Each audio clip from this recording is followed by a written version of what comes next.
I really appreciate your participation with the Build Out live stream every Wednesday at noon Eastern Daylight Time, exclusively here on LinkedIn. The stream will be starting in just 1 minute. In the meantime, let me take this opportunity to talk to you about the live streaming studio that I use to stream Build Out with Jim Kunkel. StreamYard is a live streaming browser-based studio that allows you to interview guests, share your screen, and much more.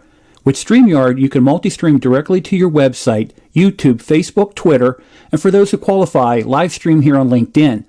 So now's the time to start live streaming. In the event post and on the video description is a referral link for a $10 credit when you become a paid subscriber to StreamYard.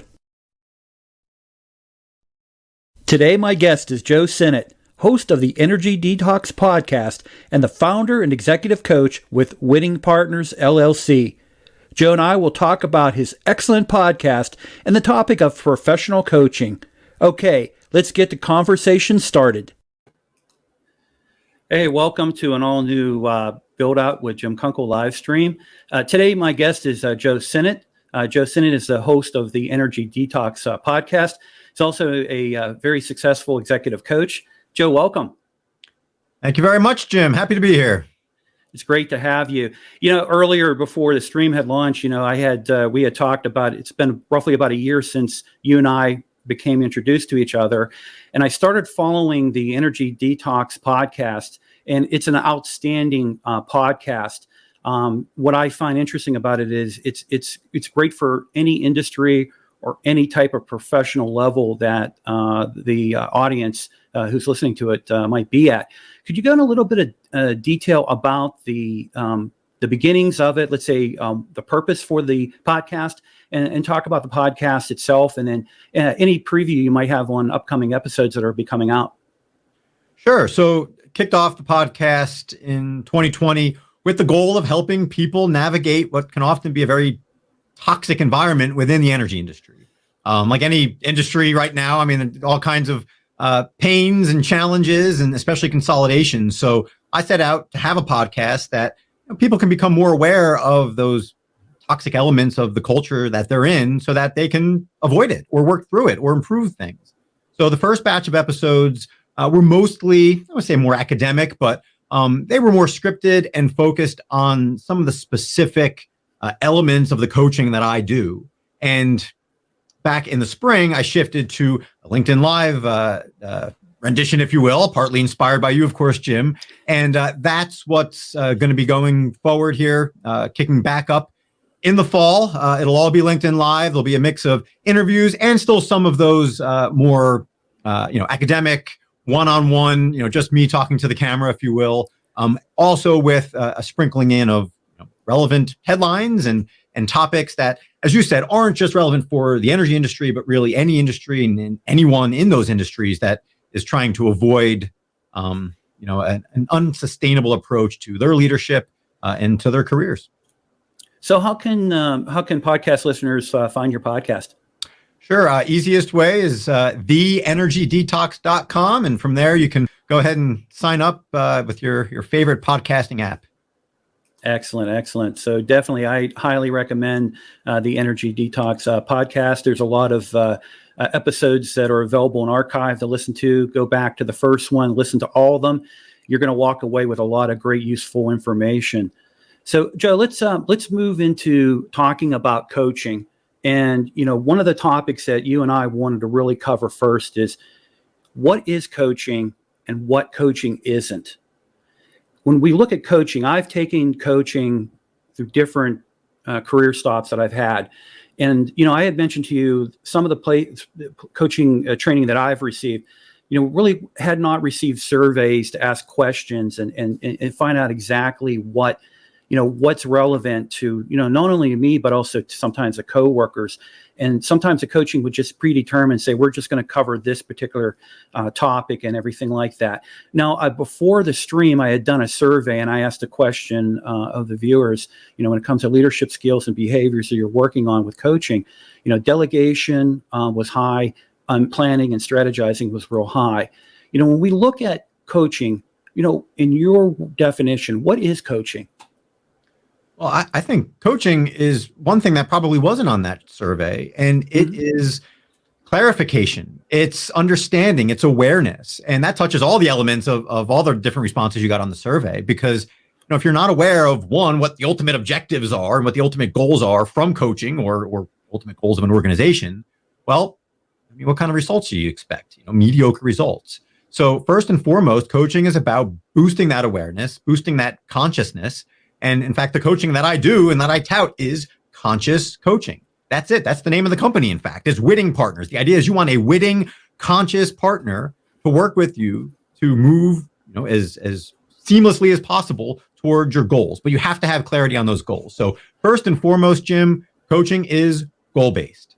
It is having an objective and then finding out the best way to get there and the best way to maximize the resources that you might have as an individual or that you have at your disposal as a company, as a team. So yeah, that's my definition there of coaching. So, being clear and consistent in your practice is what you're saying. Absolutely. It's not just a wishy-washy conversation to feel good and become better leaders. I mean, that sounds nice, but it's more than just conversations. It is consistent. It is clear. It is a goal-based approach. And the other aspect of it too, I view effective coaching when you're getting coaching training, and also the coaches that I work with, they seem to be very effective listeners and being able to kind of understand the audience and then also make adjustments through the training cycle. How critical is for professional coaching for the listening skill to be developed? Yeah, listening and I would say questioning go hand in hand as the number one skill that any coach has to have. If you can't listen and if you're not aware, then again, you're not going to have that understanding that you need to help people progress. And it goes back to what you said, Jim. Companies that aren't, having surveys or at least asking their leadership what they hope to get out of coaching or what they hope to achieve, they're going to fall short. And similarly, in a one-on-one engagement between a coach and a coachee, if that coach isn't asking the right questions and then listening, it's not going to be very effective. Yeah, and Lee points out something here. Team building should have been higher. There's no I in team, and that is so truly good. Great post there. And looking also too regarding professional coaching, we want to make sure too that coaching is received as a positive thing and it's reinforcing. It's not that what you're doing is not correct. It's not to be perceived as a negative thing that you're, not really doing an effective job. What are some of the positive benefits that you see from ongoing professional coaching? One is awareness. So certainly self-awareness and being conscious of those behaviors and approaches that can unwittingly lead to failure, to put it bluntly.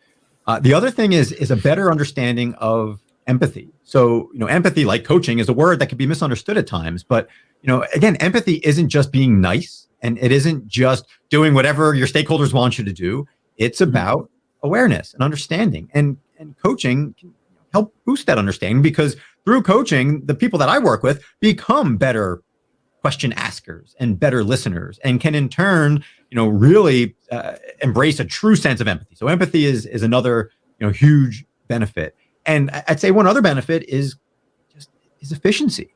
So when coaching is done right, it's individualized and you're having conversations that are timely and regular, more regular than other, self-improvement initiatives at many companies or more global initiatives and trainings. Because it's personalized, it could be much more timely and obviously save energy, save time, keep people's attention focused, which of course impacts the bottom line. So those are just some of the positive benefits that good coaching engagement should deliver. Yeah, very good, very good. So let's move into the aspect of what coaching isn't. When I look at what coaching isn't, I have to throw out there not playing favorites, removing politics out of things. We all have to deal with obviously silos that sometimes exist in different teams and different companies, but also too the political nature and structure of companies and organizations. That obviously is something that has to be overcome. And then coaching has to make sure that it breaks down those barriers versus reinforce those. Do you have any additional insight on that? I agree. And in most cases, coaches tend to be third party, independent, impartial, apolitical. And that's a huge advantage. Companies certainly employ internal coaches and internal coaching frameworks, and there's benefits there. But at the end of the day, I mean, we all know human nature, there's going to be politics and there's going to be things that an independent coach can cut through. And you hit the nail on the head. That is crucial. That impartiality, avoiding politics, is what allows you to keep moving forward and not keep getting dragged down by all of the junk or all the toxicity that is present at a lot of organizations.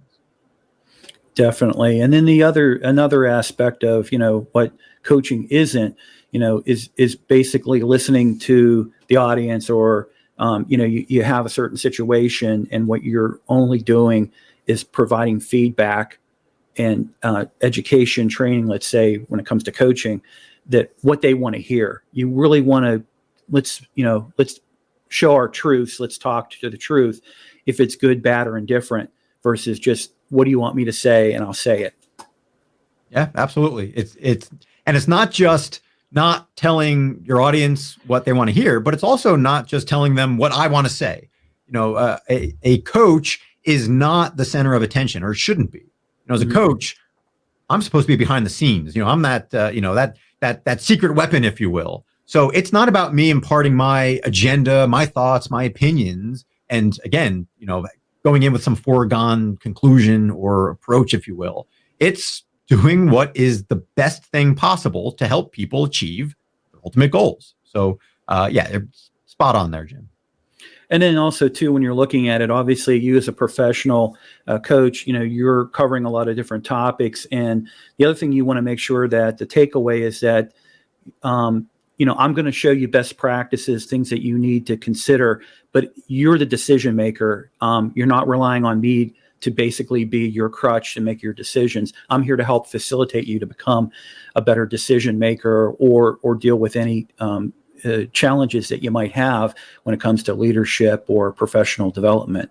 When it comes to, your experience, do you have challenges sometimes when you're delivering coaching to have people to kind of, let's say, take that information and self-actualize it? Oh, absolutely. And again, I mean, I'll speak to myself as a coach now, and working in a specific industry that I've been a part of for 15 years. It can be challenging for me to keep my mouth shut and to not opine. But again, that's one of the distinctions with coaching. Coaching is not an advisory service. I'm not going in there and giving advice. Now, obviously, if I see something, we're going to get there. I'm not going to, I'm not going to ignore anything that might be helpful for individuals. But that's not the goal. The goal is to, as you said, help people navigate themselves. They're still in control. They're still the driver. The analogy that I use quite often throughout my work is that, coach is like a GPS. I'm off to the side there. I offer options and different routes that people could take, but it's up to the individual to turn left or right, or to accelerate or decelerate, or decide if they want to take a scenic route or the more direct route, or whatever the case might be. So absolutely. As you said, I think you used the word facilitation. I'm a facilitator as a coach. I am not an advisor. I am not forcing my opinion and my knowledge, if you will, upon anybody that I'm working with. Now, for my past experience on not every coaching sessions that we would have, in fact, two companies that I did work at, we had a professional coach that was a third party brought on board to basically work with management leadership ongoing. It was a long-term contract relationship that we had. And the thing that I found the difference from past coaching sessions, sometimes a situation would bubble up, or you would have a change in the business model or some type of event. And the one thing that coaching isn't waiting. And you don't want to have coaching happen when you wait until a mistake happens or a situation. You really want to look at it as part of your daily business operation, your annual plan and operation and everything like that. So, a big mistake is to just wait. Don't do coaching. Wait, there's a problem. Now we got to bring a professional coach in. What advice do you have for the business owners and leaders that are watching this this webcast, and also to listening to this in the replay, when it comes to looking at integrating professional coaching into their long-term strategy? I think I hate to lean on cliches, but I think the advice is it's a lot. You get a lot more value out of coaching, and it's a lot more effective when you take that, good to great approach instead of trying to fix something that's broken and then just get it back to, some salvageable level. So, and again, that applies in anything, but yeah, it's preventative, it's proactive. And that from, you own a home or a vehicle, you get a heck of a lot more value out of, a $30 oil change, before you need it than, when your engine's kaput because you went, 2 years and 20,000 miles before doing it. So that's it. It's universal. It doesn't just apply to coaching. The more proactive you can be, the easier and quicker it'll be to get ahead of your competition. And, that's in many cases what you want to do. Is there any other, let's say, areas that I did not cover regarding what coaching isn't that you would want to offer to the viewers? I think that sums it up, Jim. I think I'll just reiterate that, coaching, and one other distinction maybe that I'll throw in there is that, coaching is not mentoring. There's a lot of similarities there, but it is a lot of people tend to squeeze those two together. But again, with mentoring, we typically have people who have some knowledge and experience, and they're essentially imparting it upon others. And, for me, sometimes I need to distinguish myself between mentors or other consultants because I do focus on a particular industry. I do have experience and knowledge, but again, an effective coach doesn't have to be a subject matter expert. It helps certain coaches. It helps me ask better questions and, I think become a better coach and do things more efficiently. But there is a distinction there between a mentor that's again, pushing down information and suggesting things, and a coach who is there listening, asking questions, and helping the person move forward and progress and grow. Very good. Very good. So let's talk now about, how to integrate a coaching mindset. In researching for our conversation today, I came across an assured strategy research that was done. And in it talked about 6 fundamentals to adopt a coaching mindset. And the first step was that coaches ask questions. As a coach, what questions should you ask? Well, again, there's sort of a process. The first question is, what are your objectives? I mean, we talked about this at the outset. You have to have clarity on that. And then a lot of the questions flow from there, and helping the person understand, all right, well, where are you spending your time? How are you deviating from those objectives? And typically, once you start working backwards, then you get to the point where you come up with some sort of strategy. But when you're asking questions and that person is forced to think and dig deep, if you will, that's much more powerful and sustainable, if you will, than just going out there and saying, all right, we're going to follow this path here. You're going to do this. Here's this homework. Here's some exercise to do, and then come back to me and we're going to talk about the results. No, they're basically forced to grind through the process themselves as a coachee, and the way to pull them through that process is through questions. So yeah, that is. That could be probably numbers 1 through 6 if you were to give me a short list of how to implement a coaching mindset. Yeah, and then the second on the from the study that was done, it talks about seeing the potential. What it means by that is that when you have professional coaching, what benefit is it going to have for your company, your organization on the short term and long term? And again, looking at that potential. You have a lot of experience working with a lot of different companies. You've seen companies, probably you have case studies probably where companies were having challenges and they were now being able to overcome them through professional coaching. How do you, what advice do you have for companies and organizations to, let's say, see the potential when it comes to professional coaching? I think, and again, I use the word potential a lot, but I think it's more forward-looking is a better way to describe it. It's looking to the future, because that's where a lot of companies, in my experience, get caught up, is because they spend a lot of time, trying to analyze the past and what happened and where the mistakes were. And obviously there's value in that, clearly.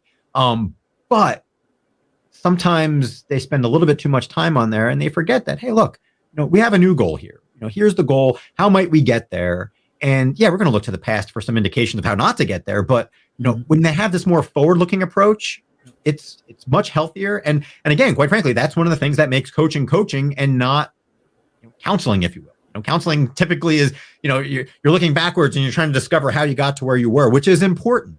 But if you want a coaching mindset, you got to be forward looking. And it comes back to what you said, it's potential. And, the potential to move forward, not the potential to just, figure out what went wrong up until this point, because that has limited value. Yeah. And, Lee asked the question, mentoring and coaching, they're totally two separate things. When it comes to mentoring, my definition of mentoring is that you're finding somebody in your trade, your profession, and you're basically using them to benchmark, get advice. With coaching, it's a little bit more involved, a little bit more in depth.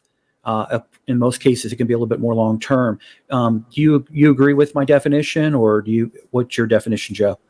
I do, but I think, again, we need to acknowledge there's overlap, right? I mean, we're in our polarized world. We tend to, try to make everything, black or white and bifurcate things. Clearly there's overlap. And the goal is to help people progress and move forward and maximize their potential. Whether it's mentoring or coaching, they both have the same goal in mind. I think it's more the practitioner, the definition of who's doing the mentoring or the coaching tends to be a little bit different.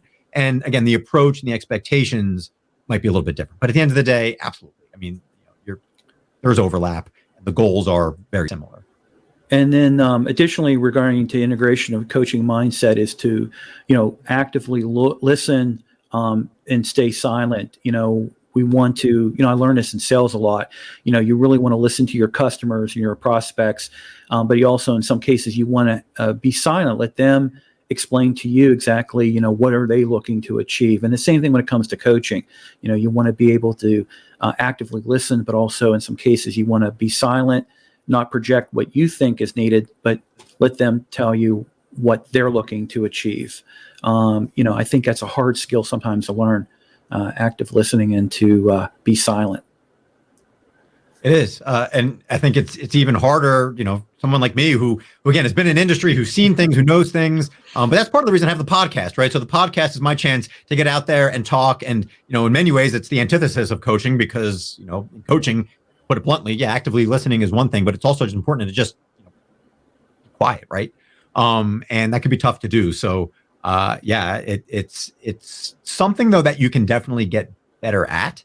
And it's something that I continually am trying to get better at because, again, that's one of the distinctions between an effective coach and an ineffective coach is that ability to listen and listen well.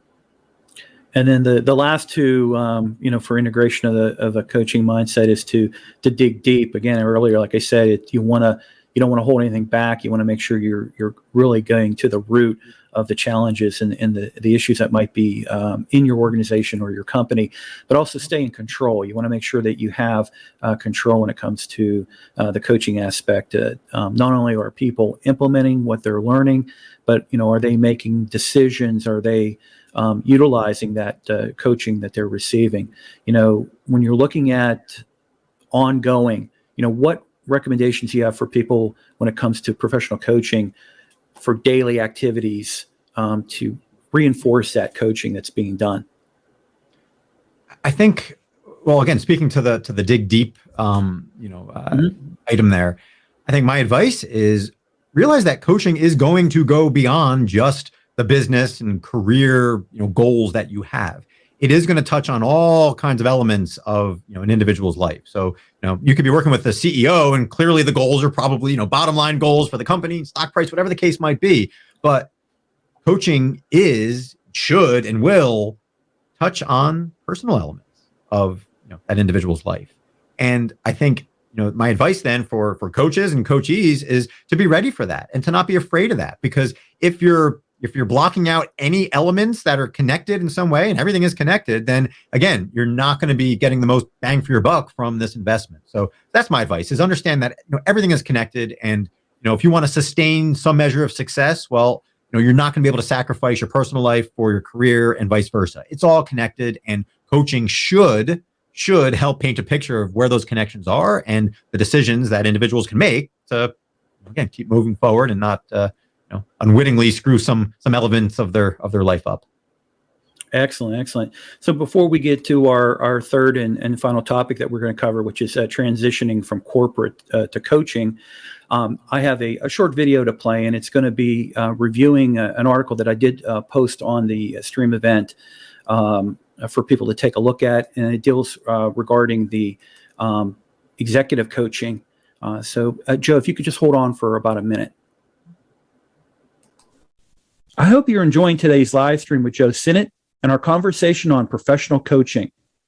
I'd like to cover a recent article that was on azbigmedia.com. It was written by Emily Roberts, entitled 3 Benefits of Executive Coaching That Can Make You More Successful.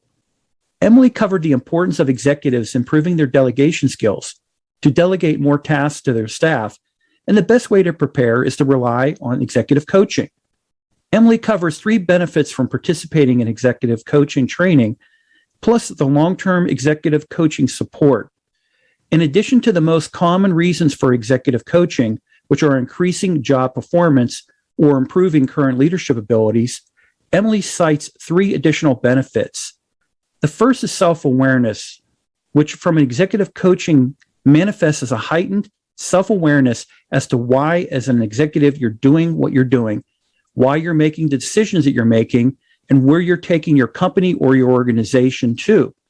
A second benefit is that the executive coaching improves your level of empathy. Now, this is a sharpening of your emotional intelligence and your levels of empathy, as well as the best ways to express yourself. And the third benefit is social skills, which is a skill is hard for many professionals, and many professionals struggle with it. Social interaction, whether in your personal or professional life, can impact your success or failure. Now, as a business leader, professional coaching can enhance your abilities to read body language, interpreting nonverbal cues, and mastering your speaking confidence in front of groups.